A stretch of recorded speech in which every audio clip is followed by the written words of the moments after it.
কিছু মুহূর্ত জীবনের মোড় ঘুরিয়ে দেওয়ার জন্য আসে, অথচ আমরা তা জানিও না।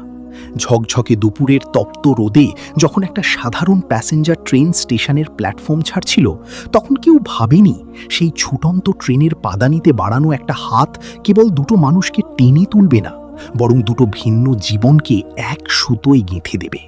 যান্ত্রিক এই পৃথিবীতে আজও কি নিঃস্বার্থ সাহায্য আর অদ্ভুত কোনো সমাপতন মানুষের ভাগ্য বদলে দিতে পারে? সেই রোমাঞ্চকর ট্রেনের সফর আর একজোড়া অচেনা চোখের গভীর মায়ার গল্প নিয়ে আমাদের আজকের এই কাহিনী। সেদিন ছিল দুপুরের সময়। একটি প্যাসেঞ্জার ট্রেন ধীরে ধীরে নিশাপুর স্টেশনের প্ল্যাটফর্ম থেকে সামনের দিকে এগোচ্ছিল। ওই ট্রেনেরই একটি কামরায় জানালার পাশে একটি ছেলে বসেছিল। তার নাম অরণ্য, বয়স প্রায় 25 বছর। সাধারণ পোশাক পরা শান্ত স্বভাবের ছেলে অরণ্য জানালা দিয়ে বাইরে প্ল্যাটফর্ম পিছনে ফেলে যাওয়া দেখছিল। সে এক আত্মীয়ের বিয়েতে যাচ্ছিল, তাই এই প্যাসেঞ্জার ট্রেনে বসেছিল। তখনই হঠাৎ অরণ্যের নজর প্ল্যাটফর্মের শেষ প্রান্তে পড়ল। সেখান থেকে একটি মেয়ে এবং একজন বৃদ্ধা মহিলা দ্রুত ট্রেনের দিকে দৌড়ে আসছিলেন।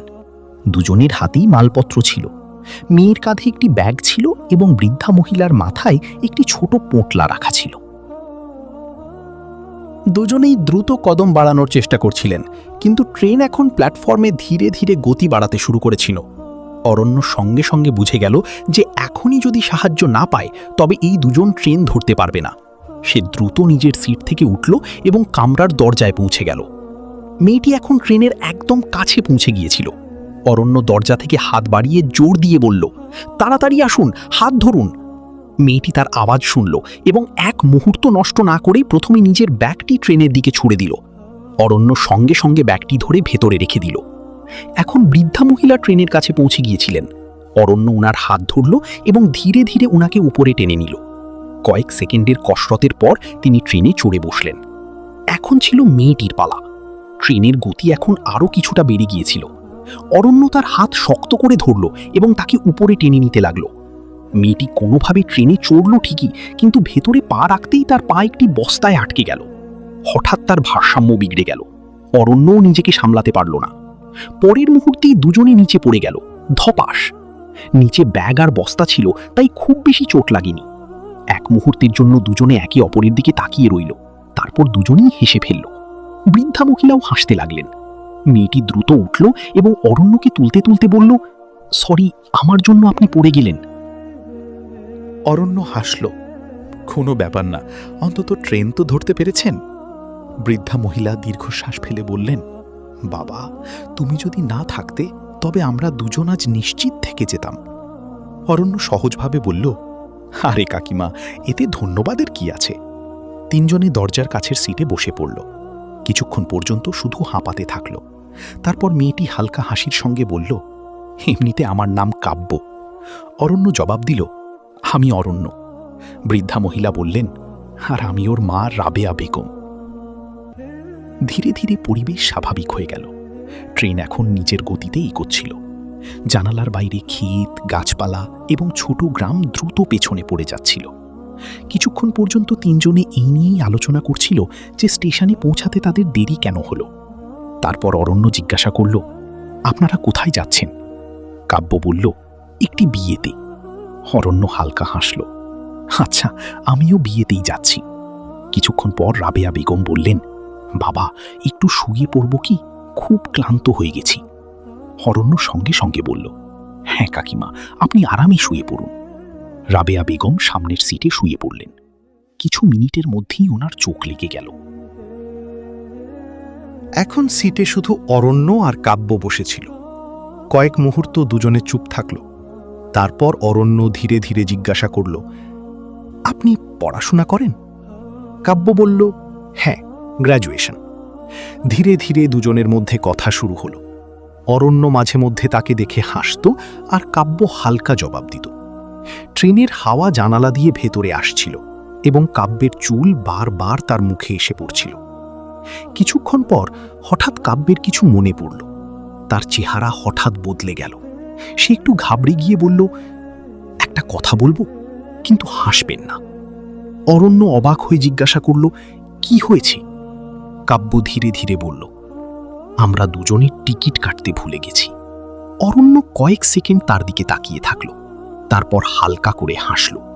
কিন্তু ঠিক সেই সময় কামরার দরজার দিক থেকে একটি কড়া আওয়াজ এলো, টিকিট চেকিং, সবাই নিজের টিকিট তৈরি রাখুন। অরণ্য আর কাব্য দুজনেই একসঙ্গে ওই দিকে তাকালো।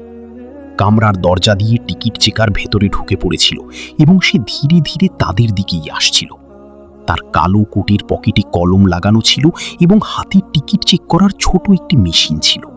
তার নজর কামরায় বসা প্রতিটি যাত্রীর ওপর পড়ছিল। সে একে একে সবার কাছে থামছিল, টিকিট দেখছিল এবং সামনে এগিয়ে যাচ্ছিল। কিন্তু যেমন যেমন সে সামনে এগোচ্ছিল, কাব্যের হৃদস্পন্দন বাড়তে থাকল। তার চেহারার রং ফ্যাকাশে হয়ে গিয়েছিল। সে বারবার অরণ্যের দিকে তাকাচ্ছিল, যেন তার কাছে কোনো পথ জানতে চাইছিল। অরণ্য তার ঘাবড়ানো পরিষ্কার দেখতে পেয়েছিল। সে ধীরে ধীরে বলল, ঘাবড়াবেন না, আমি সামলে নেব। কাব্য অবাক হয়ে তার দিকে তাকালো। সে বুঝতে পারছিল না যে আসলে অরণ্য কি করতে চলেছে। টিকিট চেকার এখন খুব বেশি দূরে ছিল না। সে মাত্র 2 সিট সামনে দাঁড়িয়েছিল এবং পরের মুহূর্তেই তাদের সিটে পৌঁছাতে চলেছিল। কাব্যের হাত ঠান্ডা হয়ে গিয়েছিল।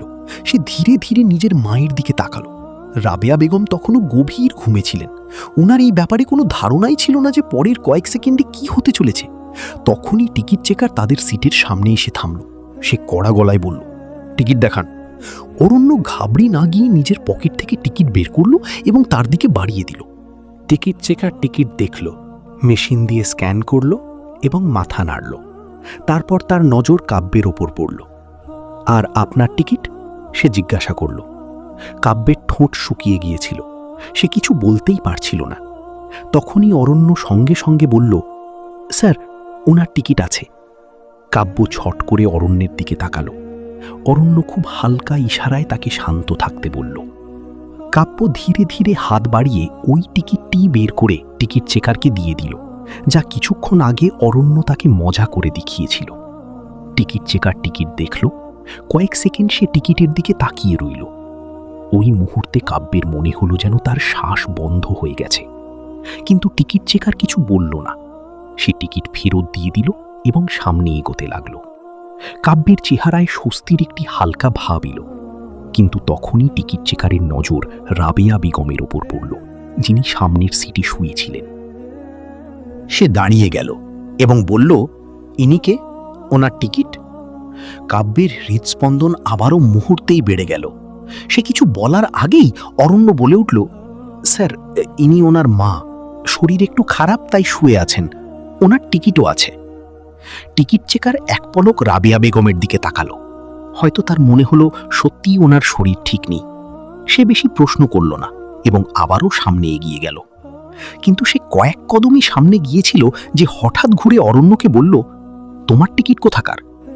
অরণ্য বুঝে গেল যে কথা এখানেই শেষ হয়নি। সে ধীরে ধীরে বলল, স্যার, পরের স্টেশন পর্যন্ত। টিকিট চেকার ভ্রু কুঁচকে বলল, কিন্তু তুমি তো এখানে বসে আছো, চলো এদিকে এসো। অরণ্য কিছু না বলে তার সঙ্গে উঠে কামরার দরজার দিকে চলে গেল। কাব্যের নজর অনবরত তাদের ওপরই আটকে ছিল। দরজার কাছে পৌঁছে টিকিট চেকার নিচু স্বরে বলল, সত্যি বলো, আসল ব্যাপারটা কি? অরণ্য পরিষ্কার বলে দিল, স্যার, এদের টিকিট কাটা বাকি রয়ে গিয়েছিল। দৌড়ে ট্রেন ধরতে হয়েছে। এখন যদি টিকিট বানাতে যাই তবে এদের অনেক সমস্যা হয়ে যাবে। টিকিট চেকার কিছুক্ষণ তার দিকে তাকালো, তারপর বলল, ঠিক আছে, কিন্তু নিয়ম তো নিয়মই। বিনা টিকিটে সফরের জরিমানা দিতে হবে। সে একটি অঙ্কের কথা বলল যা কাব্য আর তার মায়ের জন্য যথেষ্ট বেশি ছিল। অরণ্য কয়েক সেকেন্ড চুপ থাকল। তারপর সে নিজের পকেট থেকে টাকা বের করল এবং টিকিট চেকারকে দিয়ে দিল। টিকিট চেকার টাকা নিয়ে মেশিন থেকে টিকিট বানিয়ে দিল এবং অরণ্যের হাতে ধরিয়ে দিল। এখন ঠিক আছে, সে বলল এবং অন্য কামরার দিকে চলে গেল। অরণ্য কিছুক্ষণ সেখানেই দাঁড়িয়ে রইল। তারপর দীর্ঘশ্বাস ফেলে নিজের সিটের দিকে ফিরে এলো। কাব্য তখনও ঘাবড়ে বসেছিল। অরণ্য তার পাশে বসতেই সে সঙ্গে সঙ্গে জিজ্ঞাসা করল, কি হলো? অরণ্য হালকা হাসল এবং বলল, কিছু না, টিকিট হয়ে গেছে। কাব্য স্বস্তির নিঃশ্বাস ফেলল। কিন্তু পরের মুহূর্তেই তার কিছু মাথায় এলো। সে ধীরে ধীরে জিজ্ঞাসা করল, কিন্তু টাকা? অরণ্য কথা এড়িয়ে গিয়ে বলল, কোনো ব্যাপার না, ছোট একটা বিষয়। কাব্য নিজের পার্সে হাত ঢোকালো। তাতে খুব সামান্য কিছু টাকাই ছিল। সে ওই টাকাগুলো বের করে অরণ্যের দিকে বাড়িয়ে দিয়ে বলল, এইগুলো রাখুন, আমার জন্য আপনার সমস্যা হলো। অরণ্য সঙ্গে সঙ্গে মাথা নাড়ল। না, এটার প্রয়োজন নেই, সে বলল। কিন্তু কাব্য আবার বলল, যদি আপনি না থাকতেন তবে আমরা দুজন খুব বড় বিপদে পড়তাম। তার চোখে সত্যিকারের কৃতজ্ঞতা ছিল। অরণ্য ধীরে ধীরে বলল, আপনারা ট্রেন ধরতে পেরেছেন, সেটাই যথেষ্ট। কাব্য কিছুক্ষণ চুপ থাকল। সে অনবরত অরণ্যকে দেখছিল। হয়তো তার মনে প্রথমবার এই অনুভূতি হলো যে সামনে বসা এই ছেলেটি শুধু উপকারী নয়, বরং অনেক আলাদা। ঠিক সেই সময় সামনের সিটে শোয়া রাবেয়া বেগমের ঘুম ভেঙে গেল। তিনি উঠেই জিজ্ঞাসা করলেন, কি হলো মা, এখন কিসের আওয়াজ আসছিল?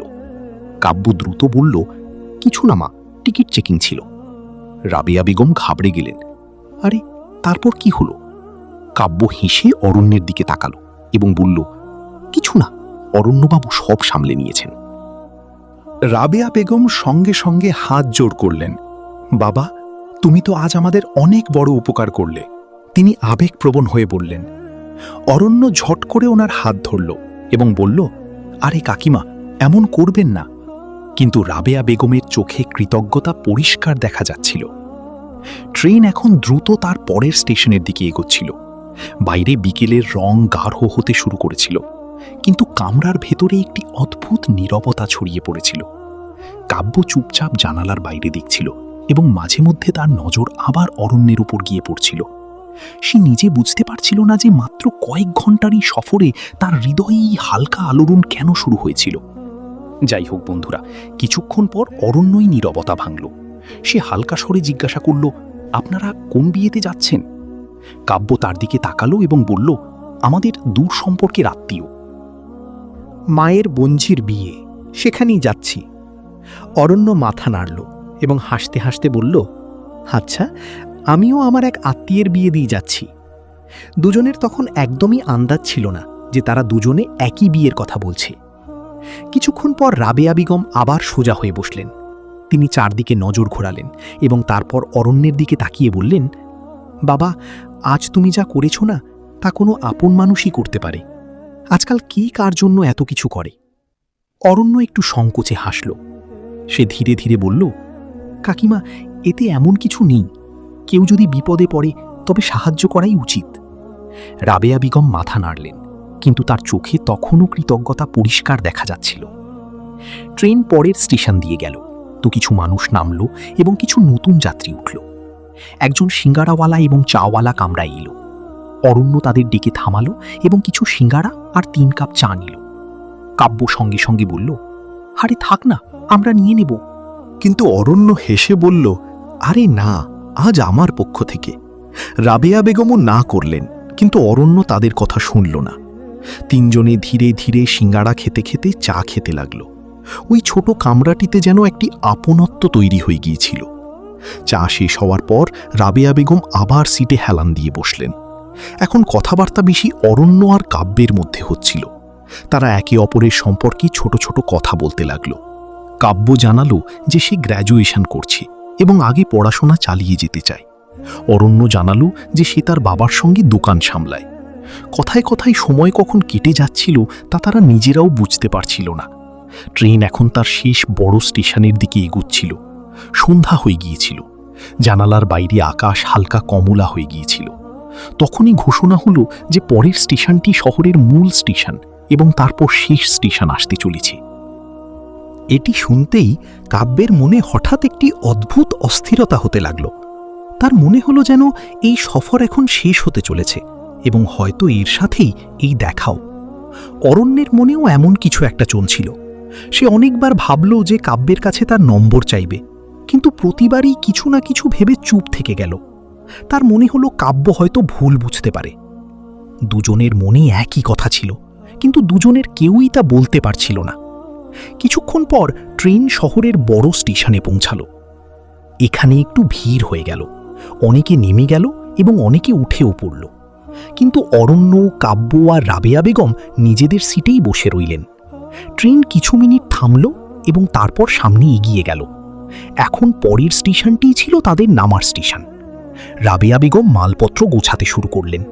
তিনি কাব্যকে বললেন, মা, নিজের ব্যাগ ঠিক করে ধরে নাও, স্টেশন আসতে চলেছে। কাব্য মাথা নাড়ল, কিন্তু তার নজর বারবার অরণ্যের দিকে যাচ্ছিল। হয়তো সে চাইছিল এই সফর আরও কিছুটা লম্বা হোক। কয়েক মিনিটের মধ্যেই ট্রেন ধীরে ধীরে স্টেশনে প্রবেশ করতে লাগল। বাইরে প্ল্যাটফর্মের লাইট জ্বলে উঠেছিল। ট্রেনের গতি কমে এলো। রাবেয়া বেগম দাঁড়িয়ে গেলেন এবং নিজের মালপত্র সামলাতে লাগলেন। কাব্যও দাঁড়িয়ে গেল। অরণ্য তাদের ব্যাগ তুলতে সাহায্য করল। ট্রেন থামতেই তিনজনই নিচে নেমে পড়ল। প্ল্যাটফর্মে হালকা ভিড় ছিল। বাইরে বের হওয়ার জন্য মানুষ দ্রুত গেটের দিকে এগোচ্ছিল। অরণ্য তাদের সঙ্গে ধীরে ধীরে চলতে লাগল। বাইরে বের হওয়ার সময় সে বলল, আপনারা বাইরে পর্যন্ত চলুন, আমিও ওদিকেই যাচ্ছি। স্টেশনের বাইরে আসতেই রাবেয়া বেগম বললেন, বাবা, এখন আমরা এখান থেকে রিকশা নিয়ে চলে যাব। তিনি আবার অরণ্যকে আশীর্বাদ করলেন। অরণ্য হেসে নমস্কার করল। ওই মুহূর্তে দুজনের মধ্যে অদ্ভুত নীরবতা ছিল। কাব্য আর অরণ্য দুজনেই একে অপরকে দেখছিল, কিন্তু কেউ কিছু বলতে পারছিল না। শেষে রাবেয়া বেগম বললেন, চল মা, দেরি হয়ে যাচ্ছি। কাব্য ধীরে ধীরে তার মায়ের সঙ্গে সামনে এগোতে লাগল, কিন্তু চলতে চলতে সে 2-3 বার পিছনে ফিরে অরণ্যকে দেখল। অরণ্য সেখানে দাঁড়িয়ে তাদের চলে যাওয়া দেখতে লাগল। কয়েক মুহূর্তের মধ্যে ভিড়ের মাঝে দুজন চোখের আড়ালে চলে গেল। অরণ্য কিছুক্ষণ সেখানে দাঁড়িয়ে রইল। সে বুঝতে পারছিল না যে কেন হঠাৎ সে এত খালি অনুভব করছে। মনে হচ্ছিল যেন এই ছোট্ট সফরে তার কাছ থেকে কিছু একটা হারিয়ে গেছে। অবশেষে সেও স্টেশনের বাইরে রাস্তার দিকে এগোতে লাগল। তাকেও ওই বিয়েতেই পৌঁছতে হবে যার জন্য সে এই ট্রেনে বসেছিল। কিন্তু তার বিন্দুমাত্র ধারণা ছিল না যে কিছুক্ষণ পর ওই বিয়েতেই তার দেখা আবারও কাব্যের সঙ্গে হতে চলেছে। যাই হোক বন্ধুরা, স্টেশন থেকে বের হওয়ার পর অরণ্য কিছুক্ষণ সেখানে দাঁড়িয়ে রইল।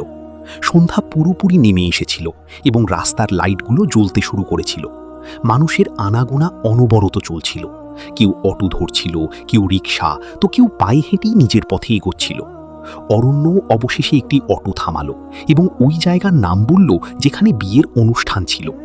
অটো ধীরে ধীরে শহরের রাস্তা দিয়ে এগোতে লাগলো। সারা পথ অরণ্যের মনে ওই ট্রেন সফরের কথা ঘুরছিল। বারবার কাব্যের মুখ তার চোখের সামনে চলে আসছিল। সে নিজেও বুঝতে পারছিল না যে মাত্র কয়েক ঘন্টার দেখা তার মনে এত গভীর প্রভাব কিভাবে ফেলে দিল।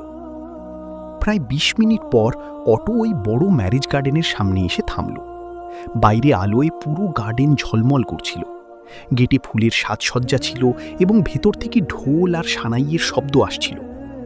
অরণ্য ভাড়া দিল এবং ভেতরের দিকে এগিয়ে গেল। যখনই সে গেটের ভেতরে পৌঁছালো, সেখানে প্রচুর ভিড় দেখা গেল।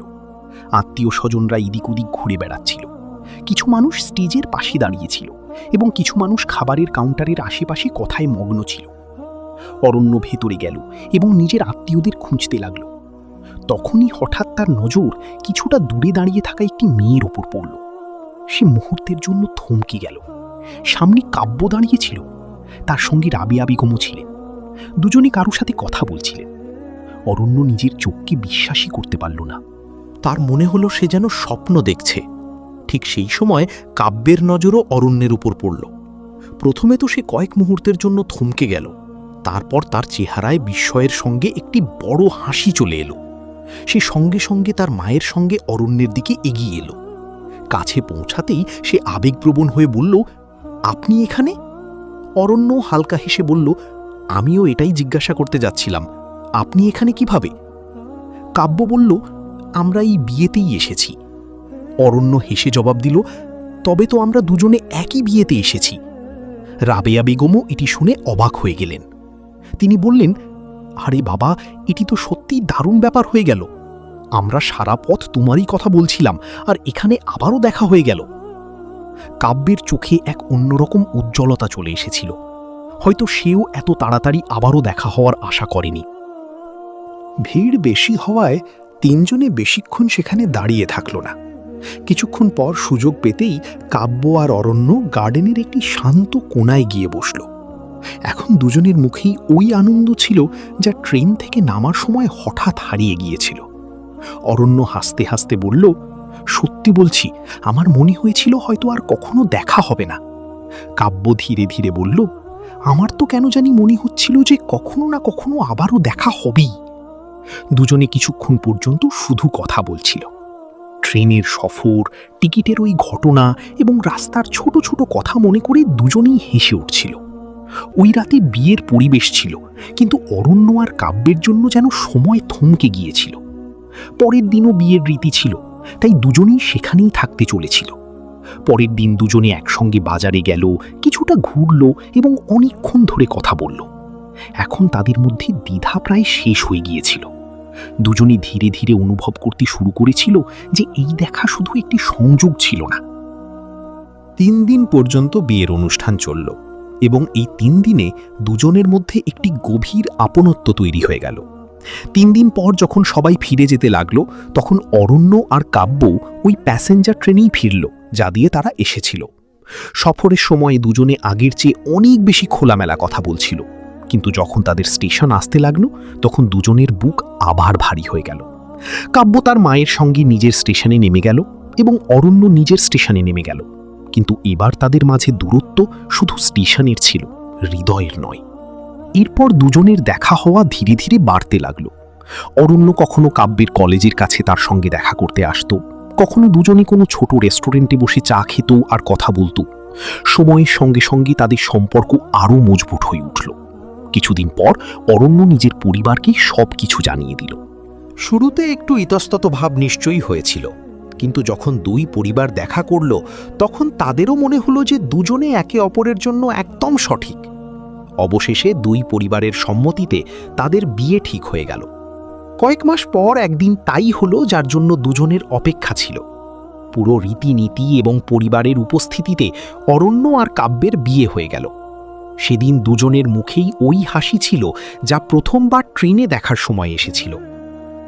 বন্ধুরা, এই গল্প থেকে এই শিক্ষাই পাওয়া যায় যে জীবনে অনেক সময় ছোট কোনো সাহায্য কারো পুরো জীবন বদলে দিতে পারে। মানুষের আসল পরিচয় তার ব্যবহার এবং মনের স্বচ্ছতার মাধ্যমে হয়। যদি অরণ্য ওই সময় দরজা পর্যন্ত গিয়ে সাহায্য না করত, তবে হয়তো ওই দেখা কখনো হতো না এবং দুটি জীবন কখনো একসাথে আসতো না। কিন্তু এখন আপনি বলুন, যদি আপনি অরণ্যের জায়গায় হতেন, তবে কি চলন্ত ট্রেনে কোনো অপরিচিত মেয়ে এবং তার মায়ের সাহায্য করার জন্য এগিয়ে আসতেন? আর যদি আপনি কাব্যের জায়গায় হতেন, তবে কি ওই ছেলেটির ওপর এত ভরসা করতে পারতেন যে মাত্র কয়েক ঘন্টার মধ্যে আপনার এত বড় উপকার করেছিল? আপনার কি মনে হয়, অরণ্যের সিদ্ধান্ত বেশি সাহসী ছিল নাকি কাব্যের ভরসা বেশি বিশেষ ছিল? নিজের মতামত অবশ্যই জানাবেন।